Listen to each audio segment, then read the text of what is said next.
Hi, boys and girls. Today our story is called The Sandman. This was one of my boys' favorite stories growing up, and I hope you enjoy it too. I'd like to say a quick shout out hello to Hannah and to Allie. I know you're watching from home. I hope you enjoy the story.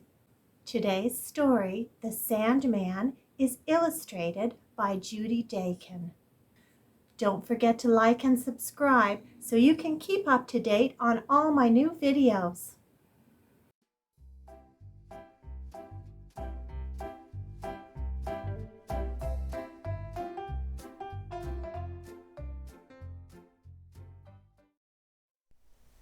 The Sandman.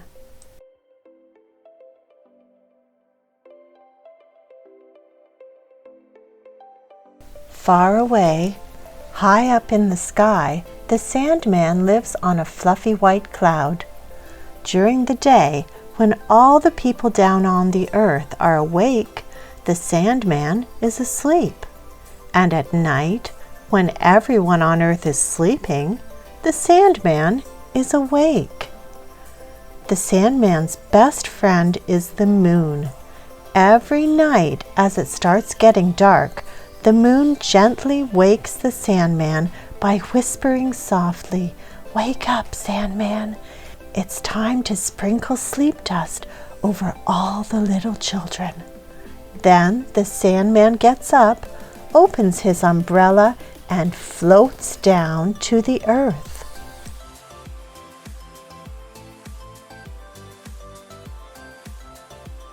"Tonight I'll start with Anne," thought the Sandman one clear evening, and he glided down to her house. He landed on the kitchen windowsill without a sound and peered into the room. Anne was sitting at the table, eating a sandwich and drinking hot chocolate. The window was slightly open. The Sandman threw a handful of magic sleep dust into the kitchen, and it sprinkled over Anne. She let out a big yawn and stretched. Her father smiled. He could guess who had just paid them a visit. "Are you tired, sweetheart? Why don't we brush your teeth and put you to bed?" he asked. Anne nodded. She suddenly felt very, very tired. Anne's father lifted her up in his arms and gently carried her upstairs. Anne brushed her teeth and climbed into bed. By the time her father came to tuck her into bed, Anne had already fallen asleep.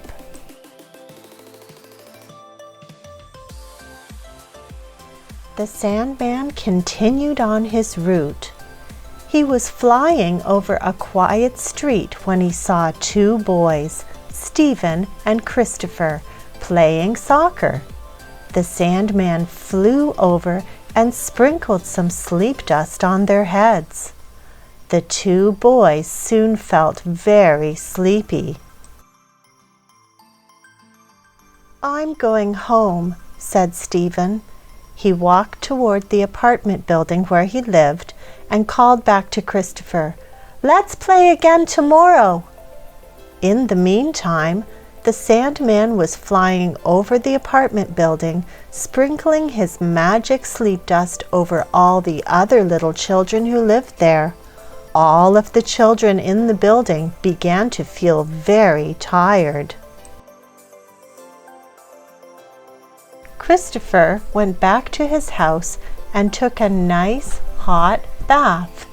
He was getting sleepier and sleepier as he walked into the room. He put on his pajamas, put away his toys, and slid into bed. How warm and comfy it felt. Christopher soon drifted off to sleep. At last the Sandman had visited all the children on earth, and they slept sweetly in their beds. As the Sandman flew up toward his cloud, he passed Christopher's house. The Sandman smiled when he saw Christopher asleep in his bed. The Sandman hummed his favorite lullaby as he flew. His best friend, the moon, was waiting when he returned, and together they watched over all the children sleeping far, far down below all night long.